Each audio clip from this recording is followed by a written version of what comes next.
Ladies and gentlemen, it seems as though, as Harvey Dent once said, even though this is probably not exactly what he said, but Nicholas Hoult didn't die a hero. I mean, maybe he would have wanted to, as one of the finalists for James Gunn's Superman, but he has most certainly lived long enough to become the villain in Superman Legacy as frickin' Lex Luthor, which a lot of us may have seen coming, maybe not. We're gonna dive into that. We're also gonna dive into some other news. Of course, this is a news roundup video. Welcome, ladies and gentlemen of the DCU. Not only are we covering Superman Legacy, the new casting that we have been frickin' waiting for with regards to Lex. We've got some James Gunn responses on social media. You guys know he likes to talk, and there's some juicy stuff there. He addresses the leaks. I made a video on Saturday. I'm sure maybe you've seen it with regards to Superman Legacy leaks, and let's just say James Gunn had something to say about that. There's some other responses out there with regards to when we could see the Superman suit, among other things. Also some updates on the Penguin. We've got some more footage for Aquaman 2. I want to give my take on that,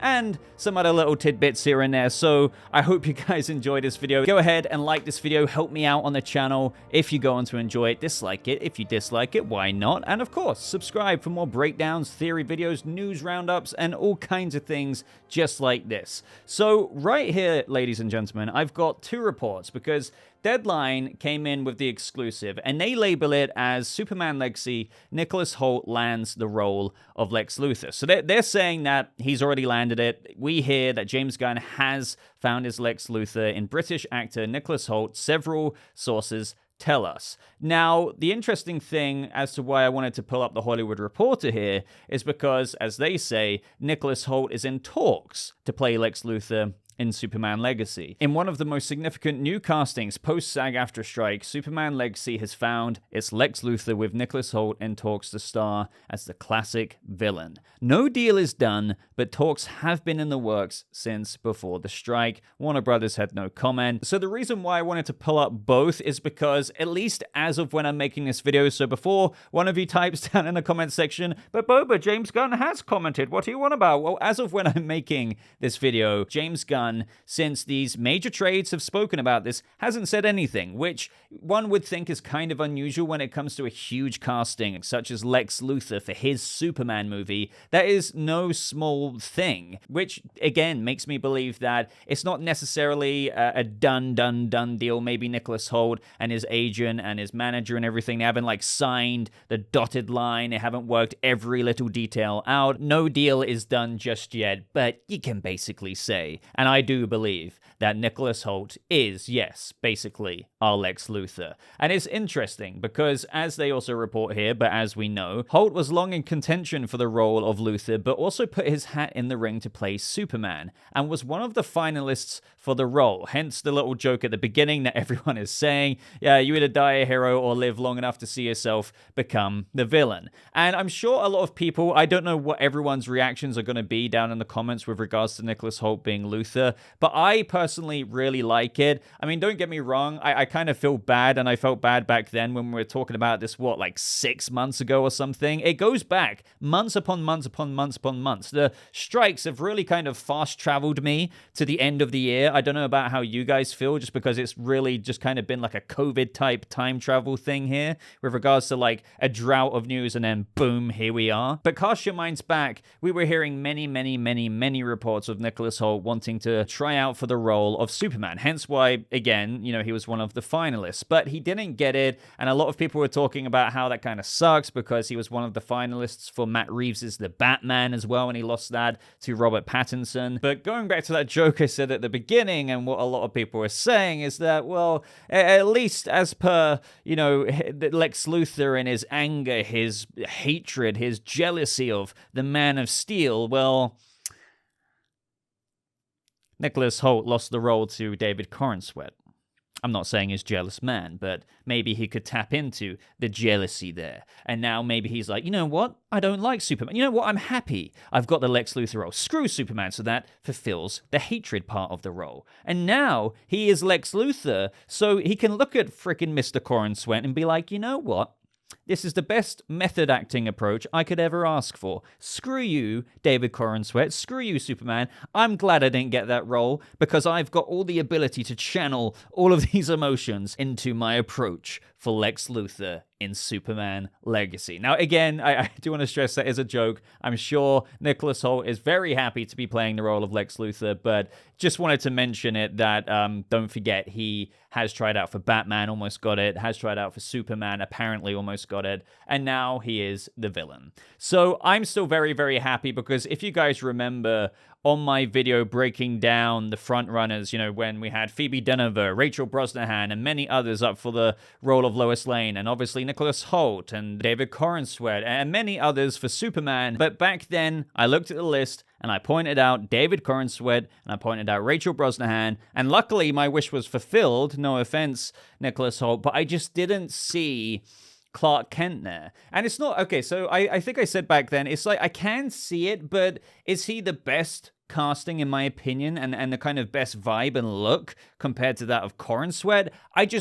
I couldn't see that. Now, I know many of you out there preferred Nicholas Hoult in that front runner list for Superman back then. I mean, there was plenty of fan art concepts going around of Nicholas Hoult being Superman over that of David Corenswet. But, luckily, my wish was fulfilled. And also, another thing I'm just happy about is that since I saw him as Lex over that of Clark Kent, and now he is Lex, I think that's great. I really do think that Nicholas Hoult is a fantastic actor. And we heard that apparently they wanted to find an actor who could kind of stand toe-to-toe with Superman. Obviously not in terms of actual physical strength, but as in height. Now, what we know about David Corenswet is that he's practically 6'4", which is insane. And as for Nicholas Hoult, he's 6'3". So just imagine them standing side by side. That would be pretty awesome to see. And I also, just in terms of design, I can imagine easily, and maybe this is because I've seen many concept arts out there, Nicholas Hoult with a shaven head. I do see the Luthor vibes there. And he's quite young as well. He's 33. This just maps out even more with regards to what we've heard behind the scenes and how, obviously, with the 8 to 10 year plan, you've got David Corenswet, or should I say Superman,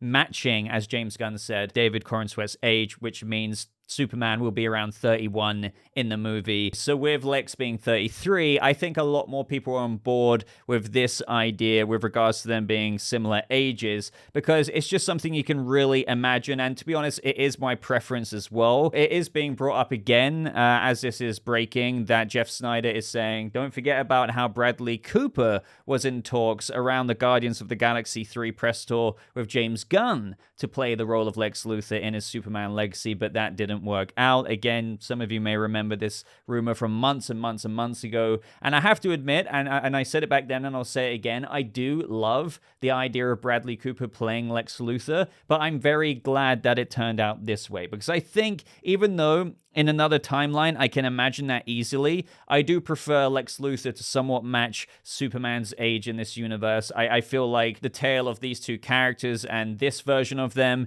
can go on for a long, long while. Not that it couldn't with Bradley Cooper, but it's just easier for me to imagine these two going throughout the 2 chapters of the DCU, which reminds me to kind of briefly talk about his role in the movie. Again, we don't know how much Lex Luthor will be involved. I've got a feeling some people are going to look at this and just be like, Lex Luthor again with regards to the main villain? That is not remotely confirmed. Lex Luthor could be a supporting character, don't get me wrong, just in the same way as I always like to do, bring it back to the Batman. Think Colin Farrell, the Penguin in the Batman movie. Not a bunch of screen time, but he was, littered throughout the timeline of the movie in such a way where it felt like he kept popping up. It wasn't a significant role. He wasn't the main villain like the Riddler. So that is my kind of vibe with Lex Luthor. I think he could be revealed to be somewhat behind the scenes. I'm not going to quote the leaks that we went over on Saturday, especially with regards to James Gunn, somewhat debunking them. Again, more on that in just a second, because some people were like digging into that a little bit.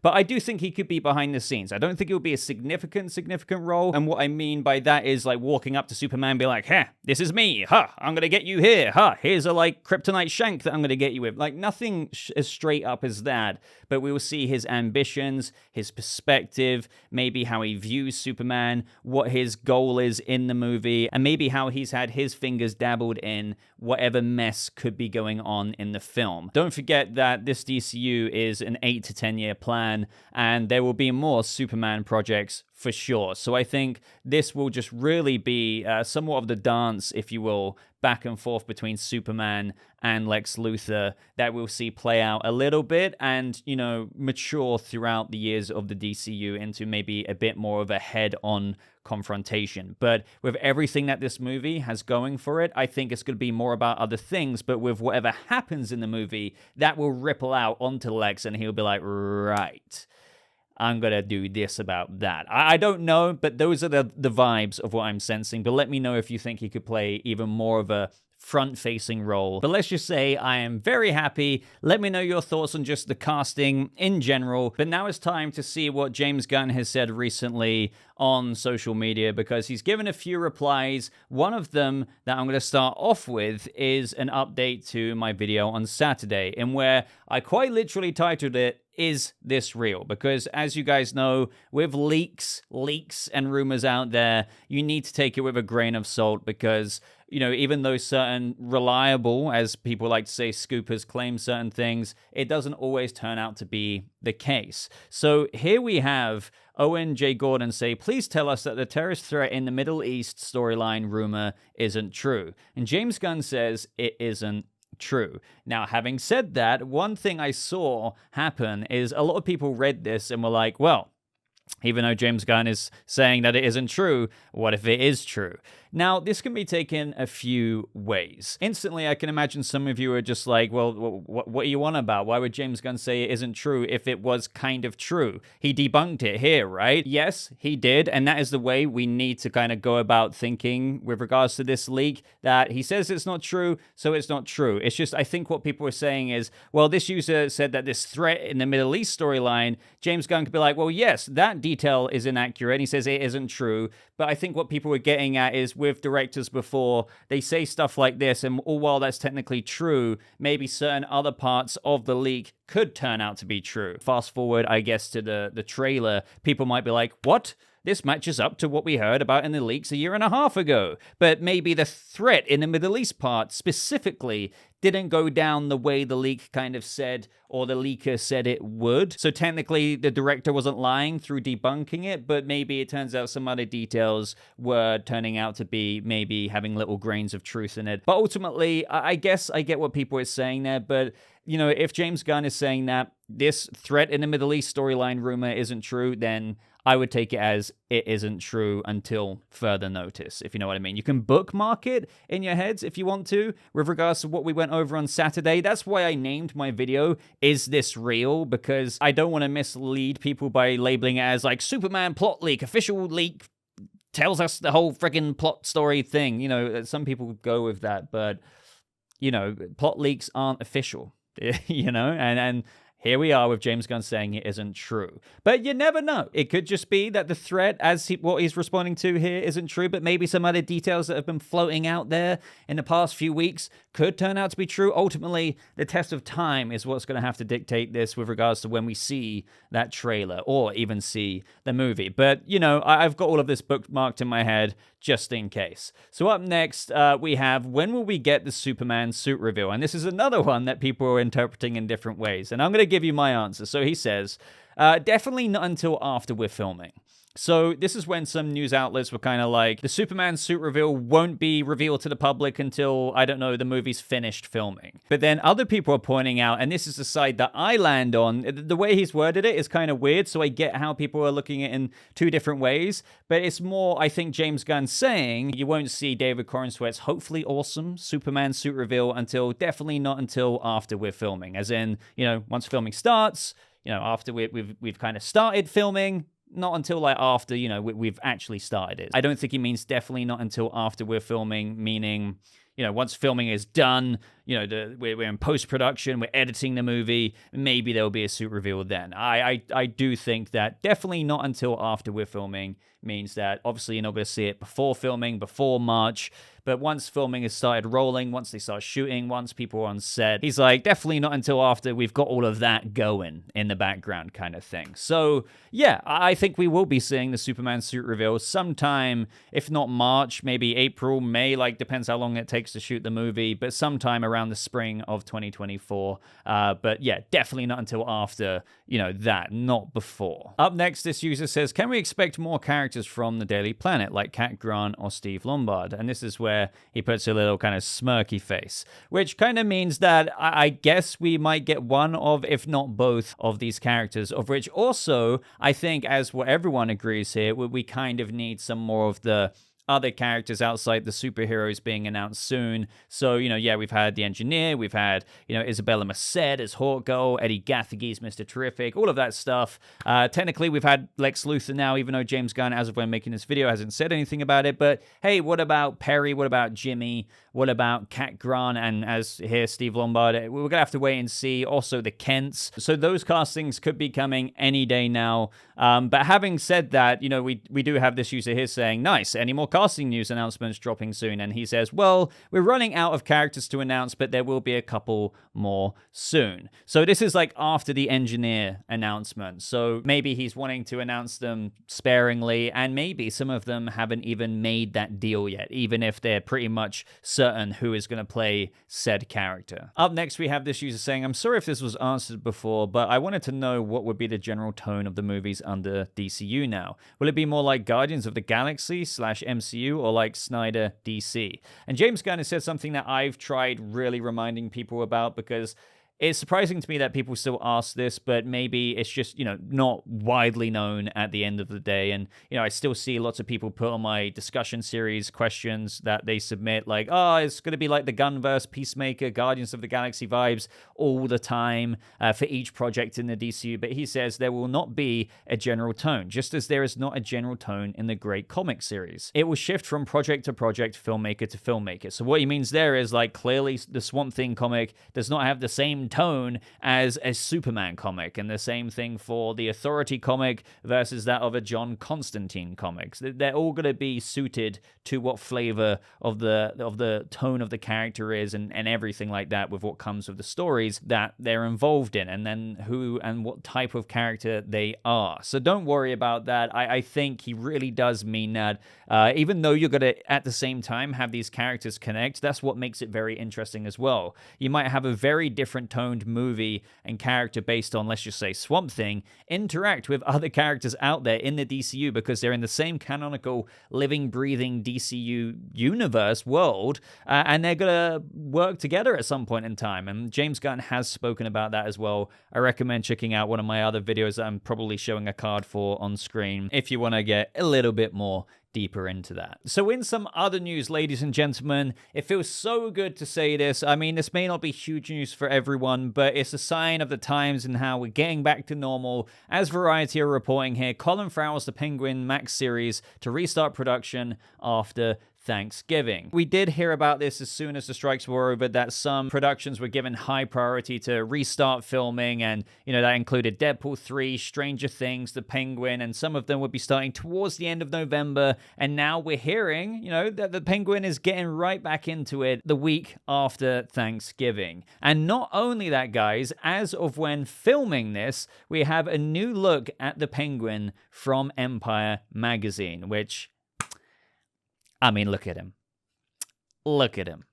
That is the Kingpin of Gotham, if ever I've seen one. So this is a part of the Empire Magazine 2024 preview issue. I don't know if we're going to get more looks than this, but just in general with the Penguin, I am so excited for this. I think a lot of people are sleeping on it, and I kind of understand why. It's been somewhat cooking in the background. We did have a little bit of a preview trailer for it, of course, a little while back that you're probably seeing on screen right now. We have Clancy Brown as Salvatore Maroni in it, Shohreh Aghdashloo playing Maroni's wife. We've got Kristen Milioti playing Falcone's daughter, Sophia Falcone, of which, I think Penguin's going to ally himself with, and I think Penguin's going to be allying potentially with a few people with a bit of backstabbing going on, so he rises out on top. We've also got Michael Kelly in there, so I do think as a little bit more time goes on, especially as they're restarting filming now, hopefully they'll be able to get like an episode or two locked in before the holiday break. As we go into the new year, I do think that we could be seeing a bit more from Penguin, maybe even,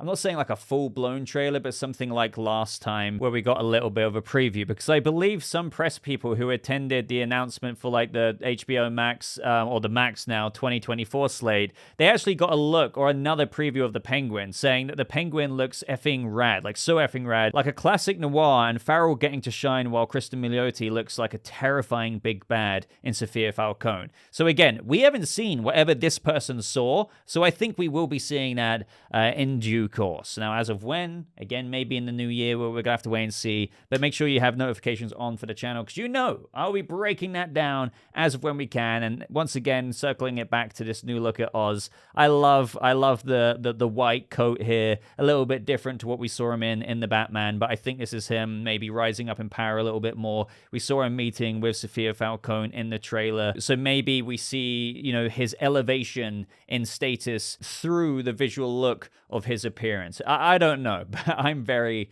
very, very, very hyped for it, because Colin Farrell was amazing as the Penguin, and I could ramble about this forever, but let me know what you think of this little teeny tiny sneak peek and what you think of the Penguin getting back to shooting. And who knows, maybe we'll get a few more set photos and maybe I can break those down as well. Now, very quickly, guys, we've had some more footage from Aquaman, some more featurettes and trailers and whatnot, and I have to say, and I'm probably showing on screen right now, I do think that this looks good. I really do mean that. It looks very, very entertaining, and I think I feel the need to say, like, I really do mean that, because there's this, I feel like, overall aura or stigma surrounding the final DC EU movies. On the bottom line, every movie after, well, the first Aquaman has not surpassed $400 million in the worldwide box office. So the reason why, again, I say I think this looks good is because, yeah, I think it does look like a really entertaining movie.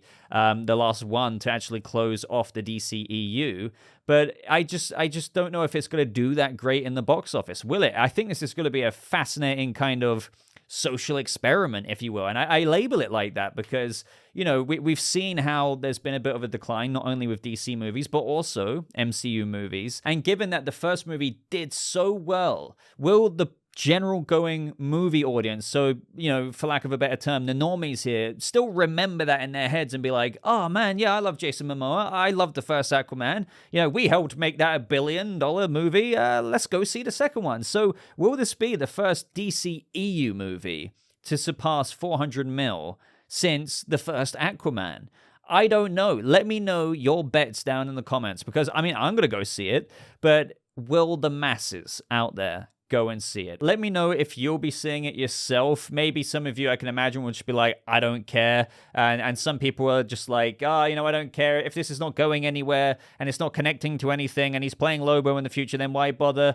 My opinion on that is, like, what happened to, like, enjoying a movie for the sake of the movie? I mean, there's plenty of movies that we've seen in the past or that we maybe rewatch on Blu-ray or whatever.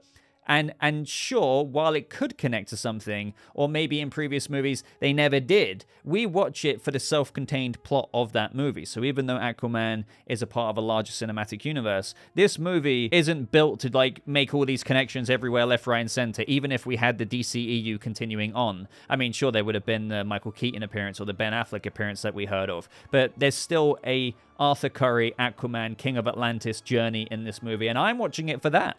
You know, it doesn't have to have all of this stuff, or should I say, if it doesn't have that stuff connecting out there, oh, I don't want to watch it. Nah, I want to see what's going on with Aquaman. But maybe you don't. Maybe you don't. Maybe the people out there don't either.